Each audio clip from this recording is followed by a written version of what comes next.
Trip on बस episode 3।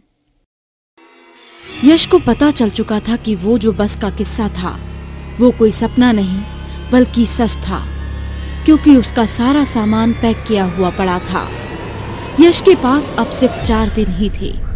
उसने बस एक ही मंत्र अपने दिल में ठान लिया था, करो या मरो। यश बीती रात के बारे में किसी को नहीं बताता। वो बस अपने दादाजी के कमरे में चला जाता है जो काफी समय से बंद पड़ा था। यश अपने दादाजी के कमरे में एक संदूक देखता है।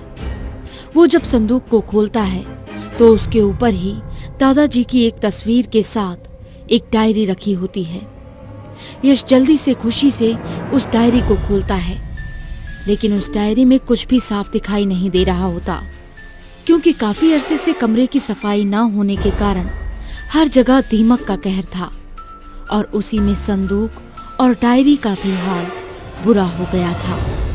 यश डायरी पढ़ने की बहुत कोशिश करता है, पर नाकामयाबी के सिवा उसे कुछ हाथ नहीं लगता। जिसके बाद वो बस पुरानी फोटो को जोर से जमीन पर मारता है, लेकिन जैसे ही वो फोटो फ्रेम टूटता है तो यश देखता है कि उस फोटो के पीछे दादाजी के दोस्त का नंबर लिखा है।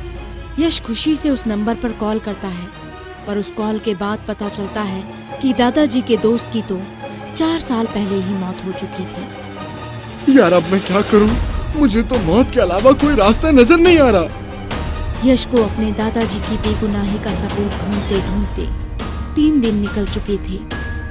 अब सिर्फ आखिरी दिन रह गया था, पर अब भी कोई पुख्ता जानकारी हाथ नहीं लगी थी। तभी अचानक यश की माँ बाहर बात कर रही होती है कि गांव के एक व्यक्ति राजू की मौत हो गई है, लेकिन उसके दादा अभी भी जिंदा हैं, जो 105 साल के हो गए हैं।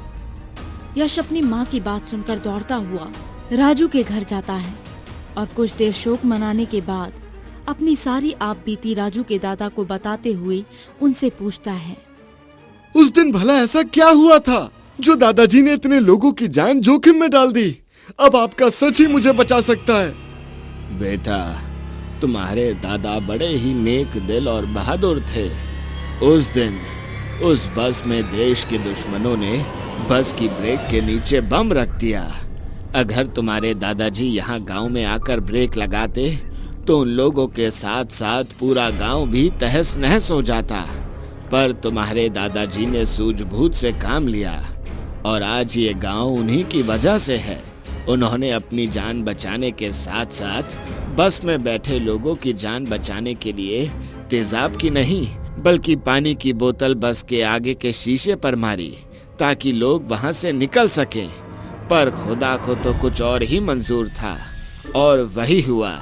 उतने में बम ब्लास्ट हो गया, लेकिन तुम्हारे दादाजी ने उन सभी सवारियों के घर वालों को खुद संभाला और उनकी हर जरूरत पूरी की। यश सारी सच्चाई जानकर उसी जगह पर पहुंच जाता है जहां से उसे वो शापित बस मिली थी। यश रात 1 बजे तक वहीं बस का इंतजार करता रहा और अचानक एक अदृश्य शक्ति यश को घसीटकर उस बस में ले गई। अब तुझे दिया वक्त खत्म हुआ, अब मरने के लिए तैयार हो जाओ। यश को सारी आत्माएं जैसे ही मारने के लिए आगे बढ़ने लगती हैं, तो यश उन्हें रोकता है और सारी सच्चाई बता देता है, लेकिन उसकी बातों पर कोई विश्वास नहीं करता। तो यश कहता है, अगर आप लोगों को मुझ पर विश्वास नहीं है तो आप खुद जाकर ब्रेक के नीचे देख सकते हैं। 21 साल से अगर इस बस में कुछ नहीं बदला तो वो बम भी वहीं होगा। कंडक्टर जाकर ब्रेक के नीचे देखता है तो वहाँ बम सच में मौजूद होता है। ये सब देखकर वो आत्माएं बहुत ज्यादा दुखी होती हैं और यश को एक साथ बोलती हैं, यश हमें माफ कर दो। हम 21 साल तक एक ऐसे बदले के लिए भटकते रहे जिसकी वजह ही हम थी।